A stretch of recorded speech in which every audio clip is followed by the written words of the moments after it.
Okay guys, welcome to another reading. We have the lunar eclipse coming up in 2 days and it's going to be in Virgo. And lunar eclipse, all about emotions, things that you suppress, wounds, yada yada yada. Okay, so because it is in Virgo, I think it's not going to be as chaotic because Virgo is very down to earth. But Virgo does tend to overthink a lot. It's a lot in their head. So this is probably going to be good to release anything that's anxious and just keeping you on like a mental loop stuck where it's just like spiraling over and over. So let's go ahead and see what's gonna be happening in the week of the lunar eclipse. The first week is always the most triggering one because that's when stuff gets loose, and then what I observed with the solar eclipse is on the second week is when it starts integrating, so even more triggers come up, but then it's all about regulating the nervous system, grounding yourself, and just keeping calm, which is easier said than done, but whatever. Let's see what this means for you. Okay, well, we're starting off with the Three of Wands, the Empress, and then the Five of Wands. Three of Wands, it's kind of like forcing us to be super receptive and just surrender because it's feminine energy. The moon is feminine energy, okay, and the sun is obviously masculine energy. That's why it felt kind of like forceful in a way. And the solar eclipse being backed up by Aquarius, which Aquarius energy is crazy. People always say like, oh yeah, watch out for the Geminis. You would never think that an Aquarius would be as crazy as they are, right? So very intense energy. That's why like these lunar eclipse to me seems more like slowed down a little bit. It's still going to be intense because it's an eclipse, right? You're forced to release and rebirth. But yeah, any problems that you have with the receiving seems like any conflict, anything that makes you feel like other people are a competition. When people get stuff in their life and it seems to you that they get it super easy, because Virgo is also hardworking. They're very structured. They go earth signs in general, but I feel like Virgos and Capricorns are the most strict ones there, where they have like, this is my 5-year plan and this is how I want to go about it. And when other people just seem like they get a little bit of a shortcut, it can be triggering in this week. But that has to do with your self-concept. How worthy do you think you are? How easy do you allow yourself? Okay, English. How easy do you allow life to be? Basically, you know how when I accept shortcuts and I don't have to work hard, for example, our favorite topic, money, you know, not busting your ass off to earn a lot of money, you know, without doing extra hours and stuff like that, that would be considered for other people a shortcut. A reason why, for example, a lot of people hate on social media influencers and content creators is because it seems like from the outside like easy money, but it's actually work. But you know, the illusion is basically going to fall away because the moon also, in tarot at least, represents illusions, things being highlighted as well. At the bottom of the deck we have the Eight of Wands, which is very interesting because that means like fast shifting energy. Could be also communication coming in. And I'm hearing with the shortcut or the easy route, basically a connection is going to help you towards a goal that you have, where it might cut the plan, that 5-year plan, into 1 or 2 years.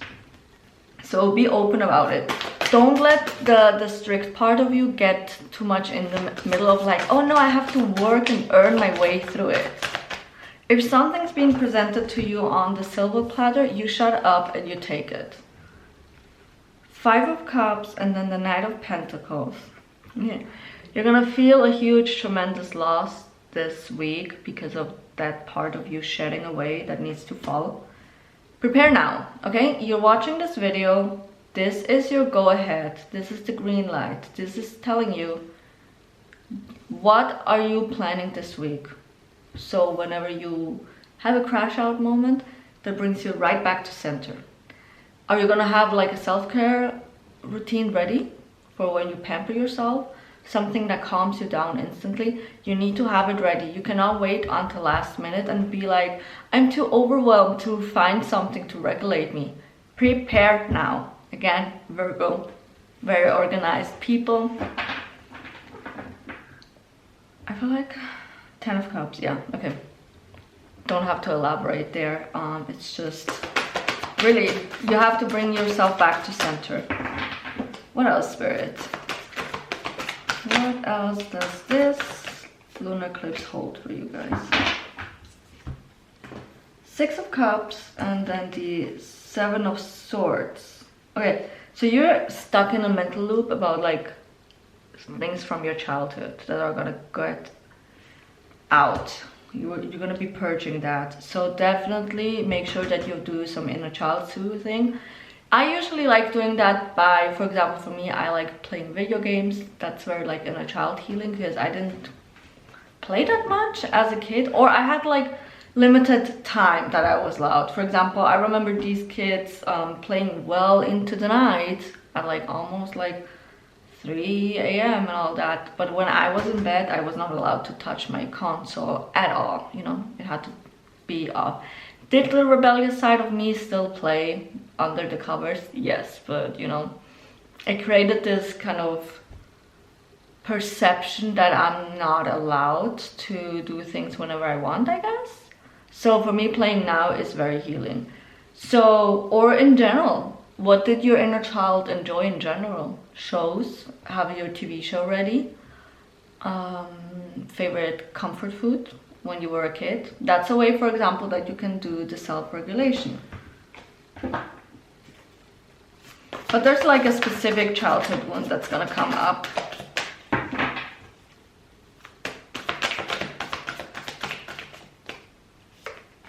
We have the Devil. Okay, that makes sense.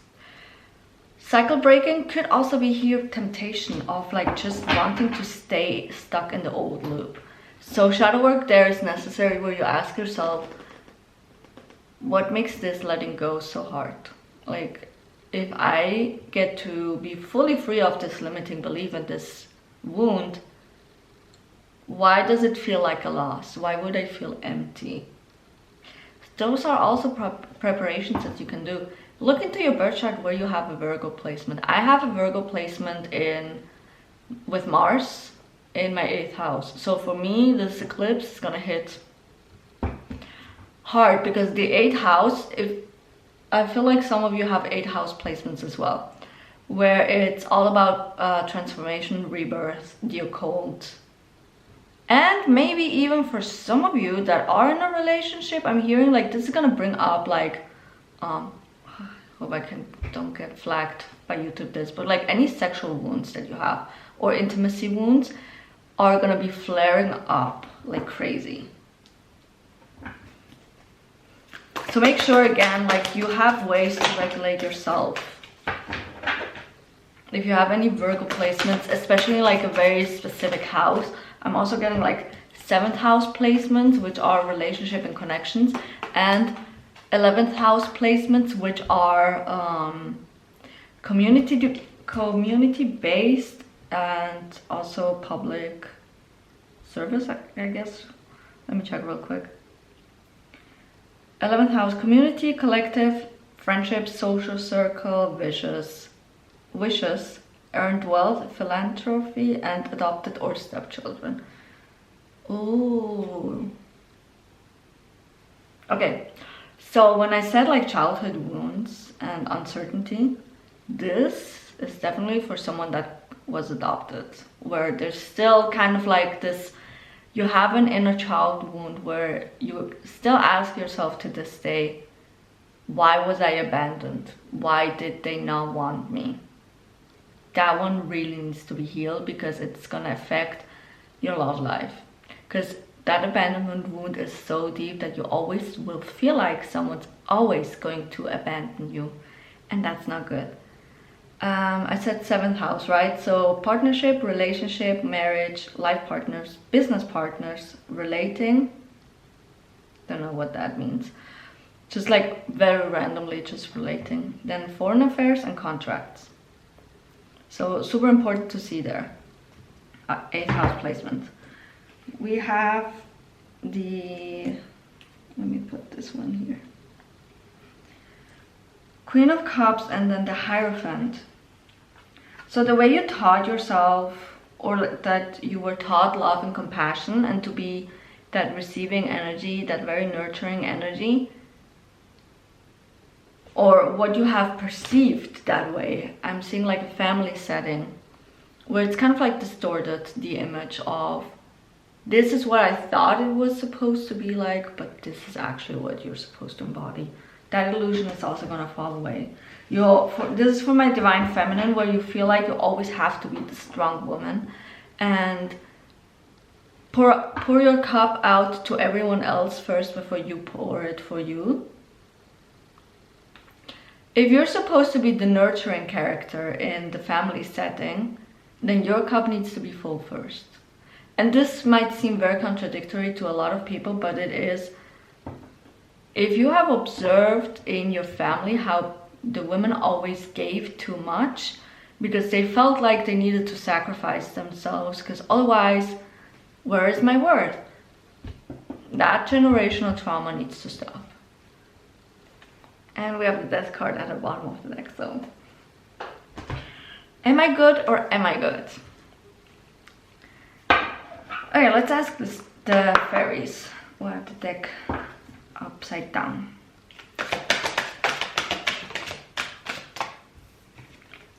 Okay, this is good. It says debt paid, but you know, I often use this card for karmic debt. So anything that you felt like, ugh, I'm always going to be constantly stuck in this loop. Not anymore, not anymore. I feel like this also has to do literally what I said with like the mother wounds. That karmic debt of the women always sacrificing themselves in your family. Then we have vegetarian diet. So maybe you need to change something. Are you eating enough veggies and fruits? And here's the thing, I'm not a vegetarian, so I'm not gonna be over here and be like, yes, cut out meat and stuff like that. You do you. But definitely do make sure that you have a lot of fruits and veggies, because it really makes a difference, okay? My rule of thumb, fruit and veggies every single day, if you can. Then who do you have to forgive? Okay, it's not about like the forgiveness part, or like the other person. Definitely if you can forgive the other person, that would be great. But it's mostly about forgiving the version of you that was in that moment. So let's say you were treated very badly in a relationship, in a friendship, or in a workplace. The version of you that allowed that to happen and didn't set a boundary before, they didn't know better. So instead of beating yourself up about like how things turned out in the past, unless you want to take your time and do the revision, then don't. Just forgive that version of you. They didn't know better in that moment. They didn't have the knowledge that you have right now. So go. You can do a visualization scene where you imagine like the old version of you and the new version of you, and then just tell them straight to the face, I forgive you, you did the best that you could. Now we know better, now we have stronger boundaries. It's okay. This could also be about like exes. You know, since we're talking about the moon, and a lot of wounds may come from relationships and all that. Because I saw a TikTok video just today where someone said like a lot of exes are gonna pop up, but use it to your own discernment, because it's like a TikTok astrology reading. So I don't know, I don't trust all of them, but it could be that people are gonna pop up during the lunar eclipse, because again, the moon rules your emotions. And if you have like a wound that's not closed yet, they're definitely gonna be popping up again, especially if you have a specific trigger. Them popping up is not necessarily to be like, oh, you didn't close the chapter. It's the opportunity to close the chapter. How are you gonna react? Then we have your wish is within reach. So the purging and healing and cleansing that's happening basically here is going to help you get closer to that goal. Why didn't it happen before? Because you weren't ready to release certain things. Okay, let's see what the High Priestesses have to say.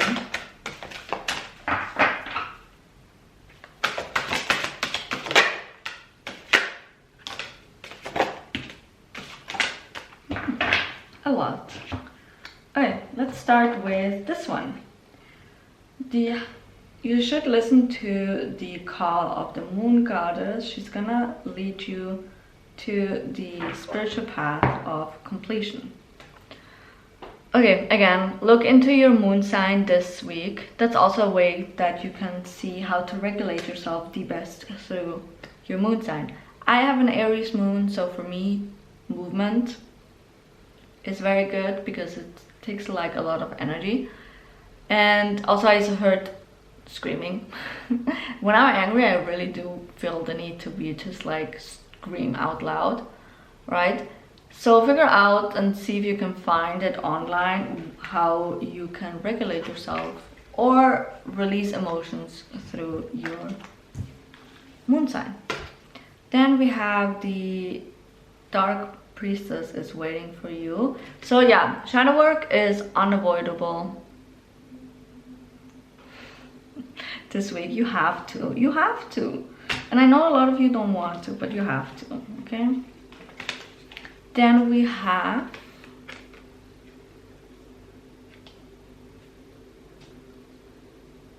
okay, you know when I said like feminine energy is really going to be strong this week? The priestess Kuan Yin has the highest female light energy basically. So you know, everything's white here and just very pure. So maybe during the eclipse itself, which is on the 3rd of March, you can wear something white to help you embody that femininity, but you could also wear something pink, in my opinion. Or maybe a red tone. I feel like red's also very feminine. But it's just in that moment, whenever the feminine part of you gets triggered, make sure that when you do your breathing technique that you focus on your body, because you need to stay in your body. So feminine energy is the body and the masculine energy is the mind, or like the head area. So make sure that you're present in that moment. Then we have the animals on your path are gonna open up your heart. And I just saw an image of a dog. So if you have a dog, just in that moment, that your dog could also help you, soothe you whenever you have a trigger. Then we have don't run away from your own power. Again, the moon shines the light on like what is hidden, on what needs to be seen. And in this case, it is your power.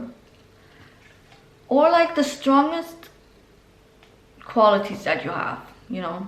Definitely figure out which ones those are, and then you can work your way through it. Or for me, for example, I've been really obsessed this week with working with my Lilith sign, which I have my Lilith and Leo in the 8th house, and it's just good. And I've been really working on that and embodying it, and I noticed the shift internally, and I'm 100% sure you guys can feel it too. And it's literally use it to your advantage. I'm not saying do it directly, because it is the most taboo desires that you have. It's the dark rebellious side of you that you can use to your advantage. But definitely for certain things, it does help, because I don't know if it's for every Lilith sign, but for it's very like using my entitlement to get things, you know. Of course I'm gonna get whatever it is that I want, that type of energy, without it being arrogant though, you know. Lilith is all about taking back your power. And you feel like at one point in your life, people have just been taking and taking and taking from you. This is the way you can reclaim that. Then we have, this is very interesting. This was in the last reading too. So go do a pregnancy test if you've been trying to get pregnant. The child of a priestess is blessed. So definitely go get a pregnancy test. Also, because there is so much red, I feel like if you've been trying to get pregnant, definitely root chakra and sacral chakra are what's blocking you. If those are out of balance, the fertility in your energy is going to be dropping. So definitely wear red, wear orange. If you can't eat veggies and fruits that are red or orange, then there was something else that I wanted to say regarding the conception part, like how to improve it with what, but it slipped my mind. I hope it will come back anytime soon. But yeah, please do a pregnancy test, okay? You are pregnant. If you've been trying to get pregnant, you are, some of you, and the other ones, now you know what you need to do. Okay, what should we use for... Actually, you know what? Let's use a moon emoji, and the affirmation could be that you just fully surrender for what needs to come up during this lunar eclipse. You're not gonna fight it. You're not gonna be trying to, what's the word? Swerve your way around it, or however it's said. You're just gonna fully surrender, and now that you know that it's literally close, you have the time to prep for it. So yeah, I hope this gave you the clarity that you needed. I will see you guys in the next reading. Until then, bye bye.